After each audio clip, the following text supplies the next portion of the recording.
Hello and welcome to the Getting Started with TestRail webinar. I am the TestRail product manager, Simon Knight, and also with me on the webinar today is Jacob Scott, one of our TestRail support engineers. All right, so what are we going to cover off in this webinar? Well, we're going to take a whistle-stop tour through TestRail, covering all of the main product areas. So we're going to talk about projects, cases, milestones, runs, plans, requirements, and defects. I'm going to try and keep the demonstration aspect of the webinar fairly shallow, and I'm going to do that deliberately so that the run through of those areas, if you like, is fairly quick.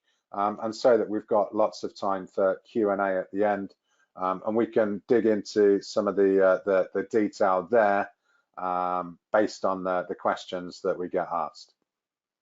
All right, so I'm going to do a brief run through of all of the TestRail functionality, and then we're going to have loads of time for Q&A, basically. So with that said, let's get started. So what we're going to do in this webinar is take a look at TestRail from kind of an end-to-end testing perspective. And that's kind of what this timeline here is intended to represent. It's kind of the progression of how testing might look if you track it right through an entire development process, through from requirements to sort of test case design, test execution, and the sort of reporting of all of that testing, and the raising of defects and all of that kind of stuff. Clearly, in a more sort of agile or DevOpsy kind of context, this timeline might look a little bit more circular and iterative, but hopefully you get the idea. So we're going to start off with requirements, and a lot of the time, before your team actually gets around to doing very much in the way of testing, there's a bunch of work that needs to happen up front. So you've got things like product discovery, design, requirements gathering, and all of that kind of stuff going on. And the specifics of what that looks like for your team is obviously going to depend on the context in which you're working, whether you're sort of more waterfall or agile or whatever. But in any event, you're likely to end up using some kind of system to track all of your requirements, tasks, bugs, etc. And that system is quite possibly going to be outside of the direct scope of your test management activities. And therefore, it's outside of the scope of TestRail to some extent. For many teams, the tool that's used to do that kind of work is Jira, although we do support integration with lots of other tools as well, as you can see on the right. But for the purposes of our demonstrations, we're going to be using Jira as the externally integrated tool in which we manage our requirements and defects and various other sorts of tickets as well. So if you have an external tool that you're using for that stuff, and you want to link it to TestRail, then in the first place, you're going to need to be an administrator. But assuming that you are an administrator, then you can just go into the integration console inside of TestRail and enter all of the required information, as is being demonstrated right now in front of you. And hopefully you can see from this demonstration of what that looks like, that the process is pretty straightforward. You've got your Jira URL and your Jira credentials, your email address and your API token. And once you've plugged all of that stuff in there, then you're pretty much good to go. In the case of Jira as well, you've got the option of going and installing our Jira add-in from the Atlassian marketplace. And what that's going to provide you is a load of additional functionality inside of Jira itself. So that includes the ability to add cases into TestRail directly from Jira in Jira issues, for example. You're also going to be able to track the progress of your test cases that are linked to your Jira tickets. And by doing so, you're increasing the visibility of what's actually happening inside of your TestRail projects. And you can do that both in Jira, and you can also do that in Confluence as well, by integrating the TestRail dashboard and navigating to that both via Jira and Confluence. Okay, so with all of that set up, what I'm going to do is just park that for the time being, and we will loop back to requirements and also defects integration inside of Jira once we've got some testing stuff set up inside of TestRail itself.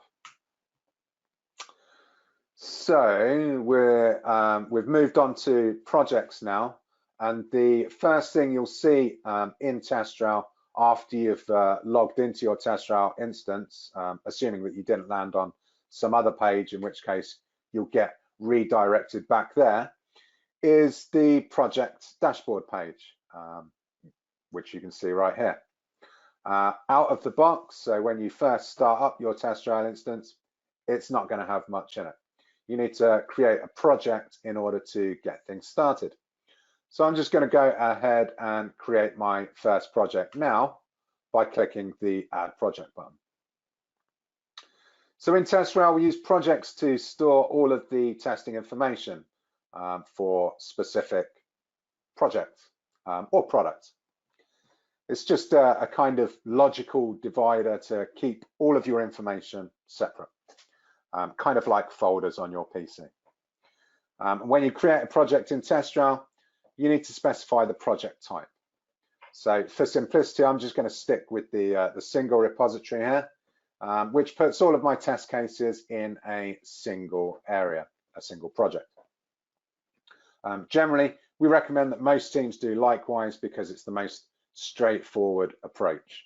But if you have more complex needs, then you do have the option of using suite mode, which enables the further segregation of tests into suites, or baseline mode, which allows you to save different versions or baselines of your tests so that changes can be made to one version without affecting the other. Projects also allow you to set controls around who can access what within your project. And you can override your top level integration if you want to, so you can have different integrations for both defect and requirement management tools per project. So what that means is you can have a top level integration for your TestRail instance and another integration for your project, and then another integration for another project if you need to, etc. I'm not going to dwell too much on administration or generally or administration of projects in this webinar. If you want to learn more about how to manage users and permissions and all of that stuff, then please do check out our best practices for user administration webinar instead, which you can find on our website. Once your project has been set up, you'll get access to a range of dashboards and activity views displaying useful information about the status of your testing for the specific project. Since I only just created this project though, there's not much to see. But if I go ahead and show you a quick example project here, then you'll get an idea of the kind of metrics you can expect to see once your testing is in full swing. You've got an overview page with the activity chart and information about what's been added, what's been changed, and the history of the project. And you've got all of your dashboards relating to milestones, plans, and runs, and we'll talk about those a little bit more in a few moments. And if you want to see what's happening across all of your projects, then you can always go back to the dashboard view to where your activity is, and you can see, well, you can see the activity across all of your projects, as well as headline status metrics for the various projects, as you can see right here. Okay, so test case management, assuming that you're starting your TestRail project from scratch, then probably the next thing you're going to want to do is create some test cases to track the various things that you're going to want to cover with your testing.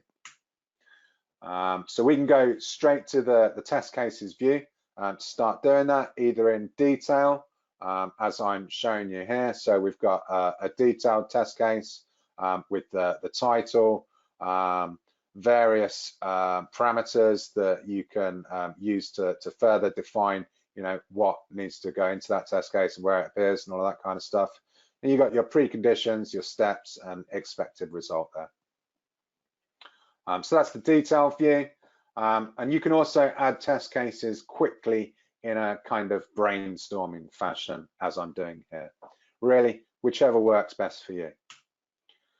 If you've got your test cases stored elsewhere, there we go, in a spreadsheet, for example, then you can also just upload them directly into TestRail using the CSV upload dialog.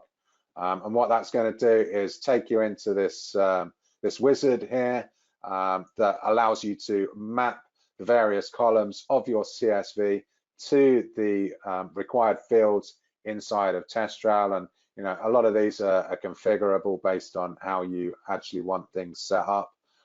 Again, that's something that we're not going to cover in a huge amount of detail in this particular webinar, but rest assured it is all configurable. And once you've done all of that, mapped all of your columns to your test fields, then you can finish up with the wizard. And as you see, you get all of your cases there imported inside of TestRail. And if you've got requirements and other tickets that you want to track in your externally integrated tool, so again, Jira in this case, then you can link your test cases to those tickets or issues in the case of Jira in a number of ways.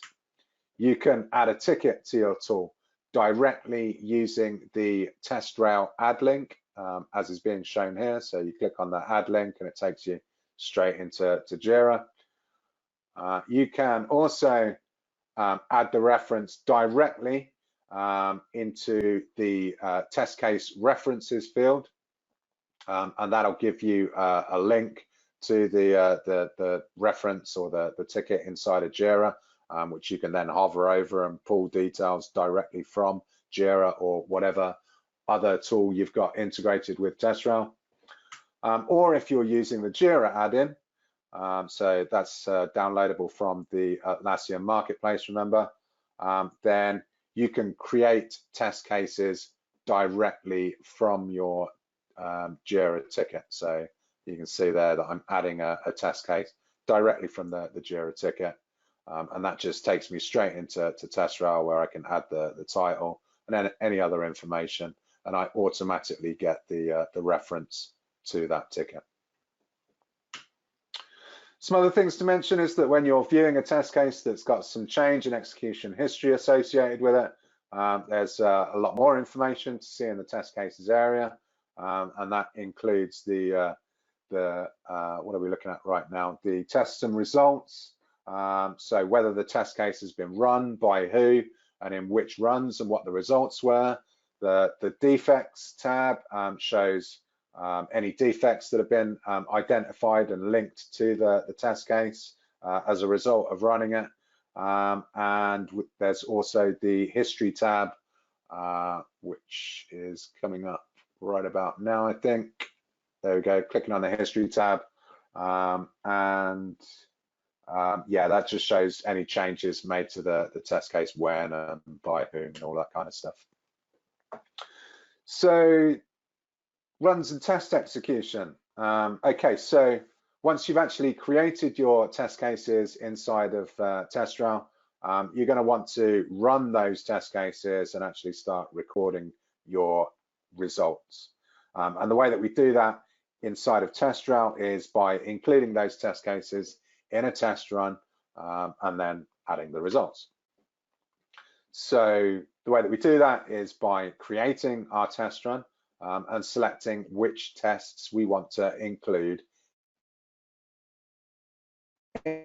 either all of them, in which case any new cases will automatically get included as they get added, or by defining a filter as I'm doing here. So there you go. You can see that test run has now been created with all of the tests that I filtered. And then by executing the tests, so once we've got the run added, we need to go into those tests and start executing them. So basically doing whatever needs to be done to determine whether or not the test passed, failed, or something else. And while we're talking about test execution, I'm just going to digress a little bit into the various test case templates that can be used to create and run your tests and how those look. So right now we're looking at the default test case template. So this is the test case text template, which is your bog standard template for pretty much any kind of testing you want to do. So we saw this one a little bit earlier, and it's got fields for preconditions, the stuff that needs doing before you run your test, steps, so the stuff that you need to do to actually execute the test, the actions that you need to perform in order to carry out your test in the desired fashion, and then your expected result, the desired end state for your test, assuming that the preconditions were met and the steps necessary to carry it out were performed successfully. Out of the box, we also provide you with the test case steps template. Test cases with steps work quite similarly to test cases with text, except that instead of defining a single expected result for the entire test, you define an expected result for each step in the test. And this provides an additional benefit when you come to actually running this template, in that you can mark each individual step as passed, failed, etc. And if any step for the test fails, then the entire case gets marked as a failure. Finally, out of the box, we have the exploratory session case type. So you can use the exploratory testing template for more dynamic or agile testing, where you simply define the mission, the thing that you want to achieve with your test, and the goals or the areas that you want to make sure that you cover during your testing session. So when running your tests, you can add commentary and screenshots or other attachments using the add case result dialog, as you can see here. So I'm running a test with some steps in it here. And you can see how those look. So that test case actually failed. And then I'm just going to add a comment to it as well, just to show you that you can add comments. You can also upload attachments and screenshots and all of that kind of stuff. While you're adding results, you can also push bugs. So I mentioned earlier that we'd loop back to the requirements and defects integration. So one of the ways that you can utilize that is when you're adding results to your test cases, you can use the push defect dialog to directly report issues into your integrated requirements management tool, so Jira in this case. And you can create those issues as bugs. Again, you get the link and you can hover over that to pull information about the issue back into TestRail should you want or need to.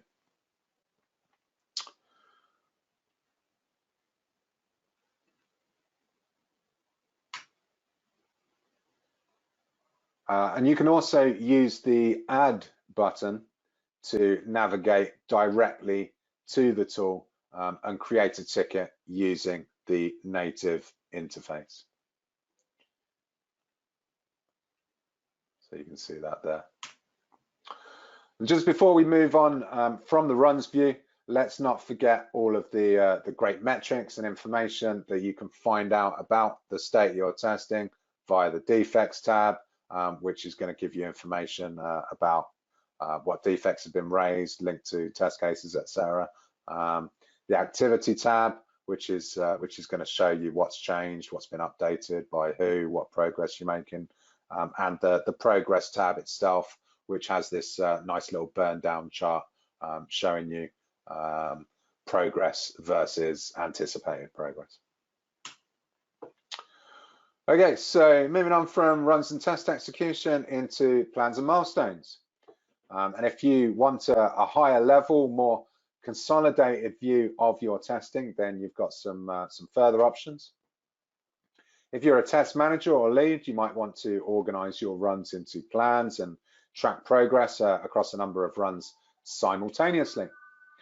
So while you're doing that, don't forget that you can assign runs and tests to specific TestRail users and track their respective workloads and progress in the to-dos area. Also, while planning your testing, you can take advantage of the configuration management feature as I'm doing here. What this enables you to do is create groups and configurations from which TestRail is then able to automatically create your test runs for you based on the selected configuration options. So that's pretty handy if you've got lots of platforms and browsers and devices and things like that that you need to support with your testing. And if you're a PM like me, then you might be more interested in the milestones view, which provides a complete overview of all of the testing that's been linked to that milestone, and which helps you answer the questions of, are we done testing yet? And what's the quality of my release looking like overall? And once again, from those views, you can drill down into activity, progress, and loop back around to all of the defects that have been identified during the course of your testing. So just while we're on the subject of defects, I mean, we've already talked a fair bit about integration with, in this case, Jira, and I've shown you how to push and see information both from inside of TestRail and Jira. Something to bear in mind, though, is that the information that you're seeing for all of your defect statuses and references, etc., are being pulled in real time from your integrated tool. So again, Jira in this case. What that means is that once you've linked your tests to those defects, you can use things like the defect views to great effect to really gain a good understanding of where you are in terms of outstanding issues.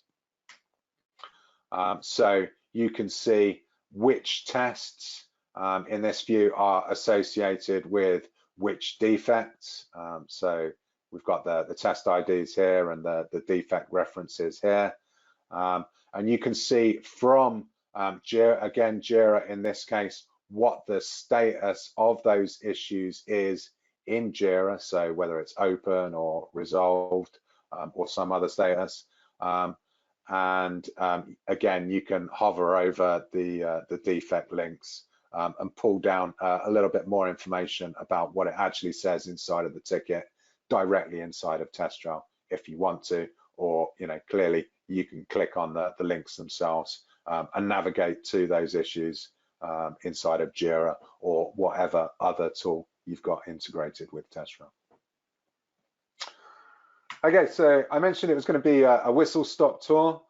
Clearly, there's a whole bunch of stuff that TestRail does that we haven't covered off in this webinar, stuff that you might also be interested in, like how to report on your testing using TestRail's built-in reports capabilities, how to integrate with build and test automation tools, CI, CD servers like Travis and Jenkins, or test automation tools like Ranorex or Selenium, and also how to customize and extend TestRail's built-in capabilities with custom fields, templates, UI scripts, and custom scripts.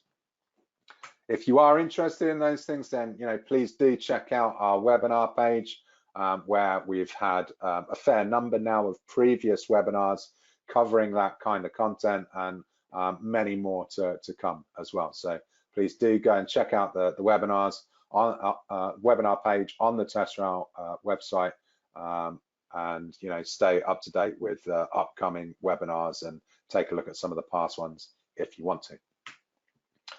Hopefully, though, what you will take away from this webinar is a good understanding of how TestRail fits into your testing process and how to get started in the various different areas that we have demonstrated. So in a nutshell, TestRail provides you with a repository for all of your testing assets and gives you the tools and workflows that you need to handle all of your testing efforts. How you can create all of your test cases directly inside of TestRail, recording the point of creation, the author, uploading any additional information and tracking any subsequent changes.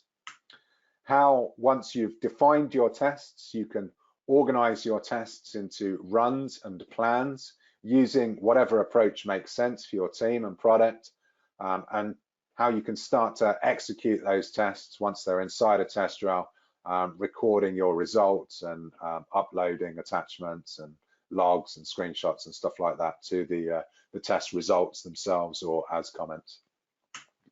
And most importantly, how you can track the quality of your products using the out-of-the-box statuses and the TestRail dashboards and reports for your runs, plans, and milestones. So in summary, TestRail provides you with a really fast, flexible framework that allows you to carry out your testing using a range of different approaches, whichever approach works best for you, your team, your organization. Thanks everybody for joining the webinar today. If you haven't actually tried out TestRail, then please, do go and give it a spin. You can follow this link or just search for TestRail trial on the interweb. And if you're interested in learning more about test management, then please do go and download our test management ebook, or the test management Bible, as it's lovingly referred to internally. It's got loads of great stuff in there.